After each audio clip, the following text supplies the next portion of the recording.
Hi folks, thanks for joining me for this extra little pattern on a Sunday. What you see in the vise is a Fooling Mill Orange Daddy. I know it looks complicated, but most of the work is in the preparation. So I'm going to show you how to do this. Without further ado, let's get into it.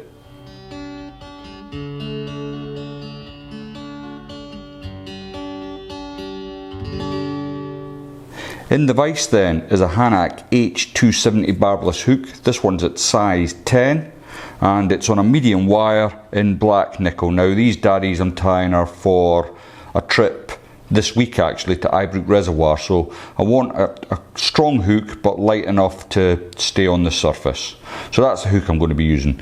Now the first thing I'm going to do before I do anything else is I'm going to cut myself some tubes, and I'm using the 5mm cutting tool from Uphaven Fly Fishing. And just a tip when you're doing this is make sure that you let the drill do the work.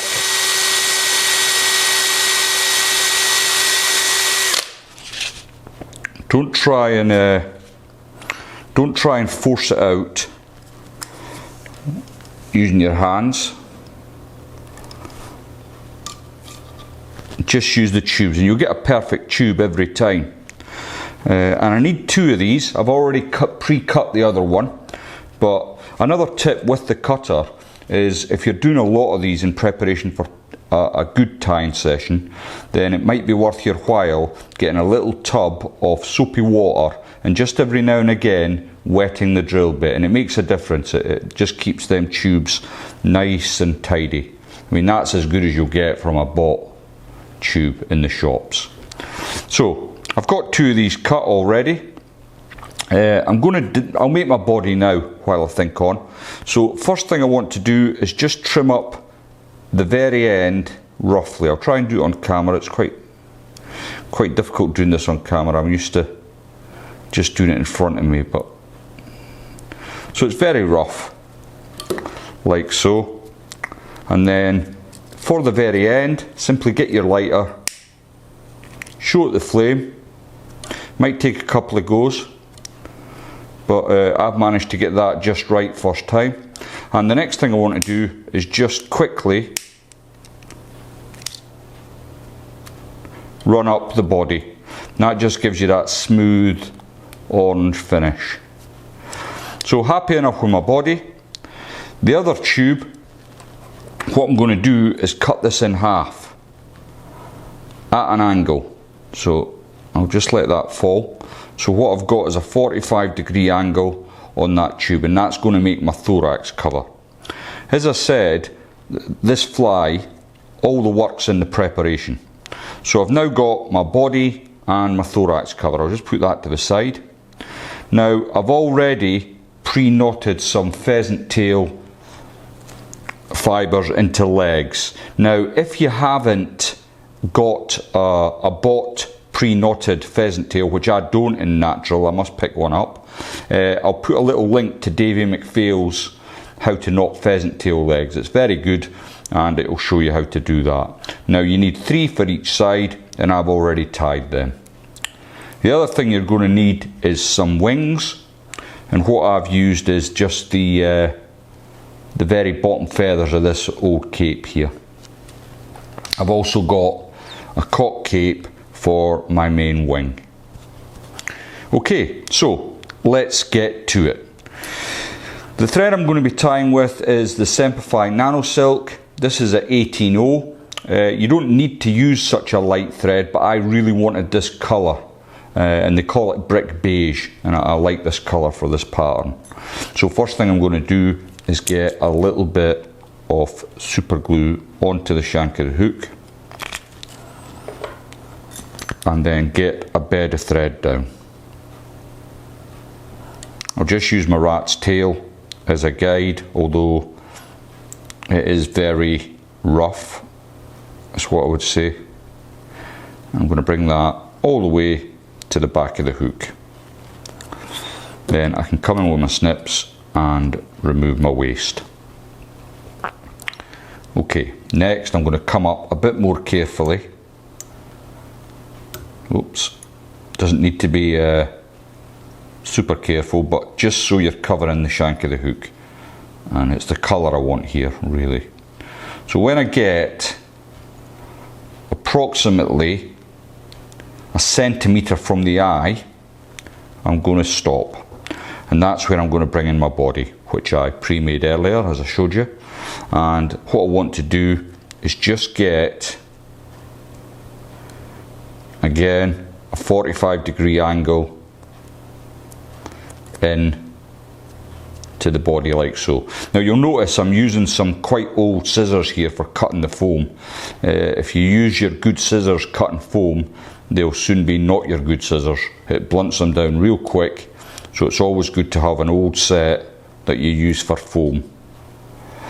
Okay, so I'll lay that on like so, and I'll just trap that in. Once you're happy where it's sitting, you can bring it back up, and just every time you're sort of near it, just encourage the body to sit down with your thumb. You don't want it cocked way up. So as I explained, I've already pre-knotted my pheasant tail legs, and I've got them in clumps of 3, and I'm going to bring them in either side. Just trap them in on the sides. And once you start fishing the fly, these will splay all over the place, which is fine. You don't need to worry about too much about the neatness of them. I just like to have them in either side. If you've watched the deceased daddies on the water, you'll notice that they just look like a hot mess lying in the surface film. So you don't need to be overly careful with your legs. So I'll simply snip away my waist there. Now, as I said, I've used this old cape here, and I've just used the feathers near the bottom. I've already picked out a couple of matching wings, and what I'm going to do is just marry them up so the tips are roughly the same. Then I'm going to dress them up either side of the fly. I don't want them much longer than my body. So once you've brought them in at the side, pinch them in with your thumb and forefinger of your left hand and loosely trap them in with 2 or 3 turns. And then what you can do, once you've done that, you can just sit them to where you want them. And by some fluke, I've managed to get them perfect the first time, so that doesn't happen often, trust me. So I'll just lock that in, lift up the waist and remove it. So far so good. Next then, the thorax I made earlier, I've got here. I'm going to tie that in just above.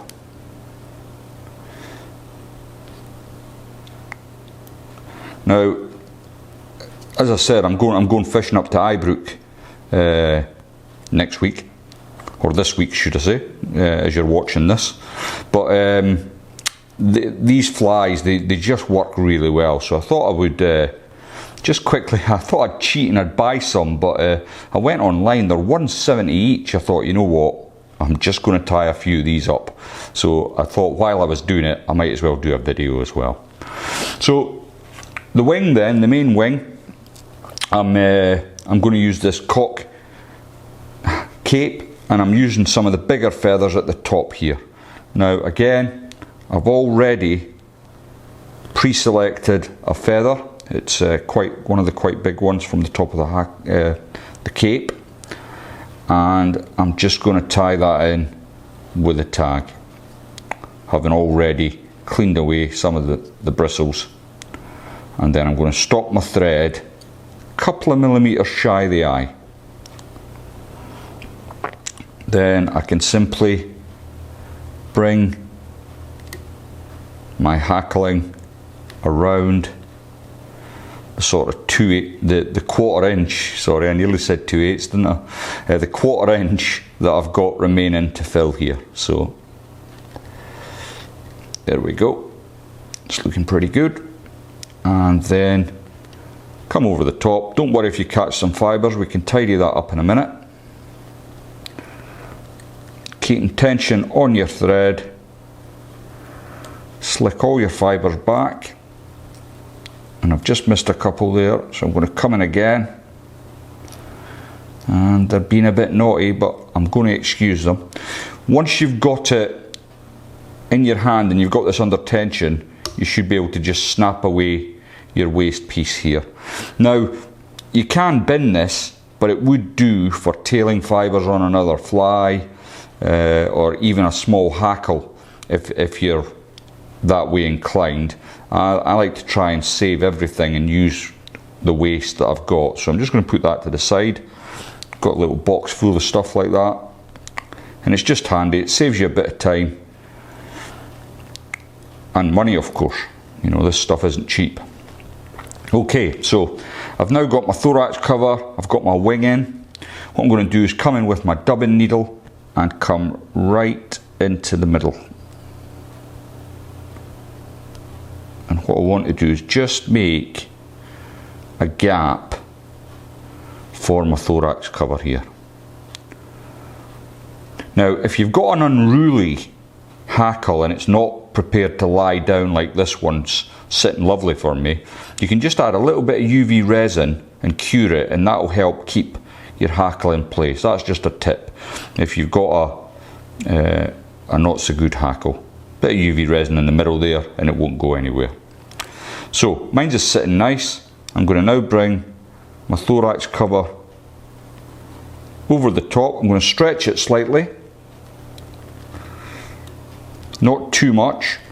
Now with these nano silks, you've got to be very careful that you don't put too much pressure on them, or you'll just cut straight through your foam, and you don't want that. It's very frustrating, especially at this stage when you're nearly finished the fly.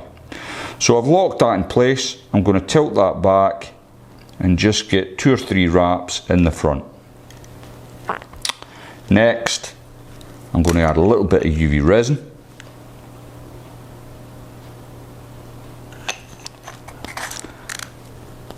Then you can simply come in with your whip finish tool, or you can half hitch if you wish. I know a lot of people don't get on with these tools of the devil. I certainly still have my moments with them. And a half hitch does the job just as well. Then you can come in with your snips and remove your waste. Now make sure you give that a little cure off. It won't go anywhere. Then to finish off, what you want to do is come in with your scissors and just bring it in at an angle like so. Okay, so that's looking not too bad. I'm fairly pleased with that. I'm sure it will do me a turn. I want to then bring all my fibres up to the bottom and just flatten these out. So similar to what I did with the fibres at the top, and then as I do with most of my dries, I'm going to pre-treat it, but I'm not going to use the muslin for this because I want it to be selectively treated. A lot of the time I just use a brush and brush it with muslin, but I'm going to be using some of this up high, it's called. This is from Hunt's Original, and it's very much like gink. If you haven't got this, just use gink. So a little bit on the thumb and forefinger, and what I want to do is just treat my wings like so, and I'll put that to the side with a bunch of other ones and leave it to dry before I put them in my box. And I'll have 3 or 4 of these tied up ready for Eyebrook next week. I hope you enjoyed that. It saves you £1.70. I know it sounds a bit tight, but you know, if you just need to lose a few flies and add that to the price of your day, and it's starting to get into the big bucks. So if you're a tight jock like me, get yourself on a vise and get a few tied up. Thanks very much for watching. If you haven't subscribed to the channel, please think about doing so now, and I'll see you all next time.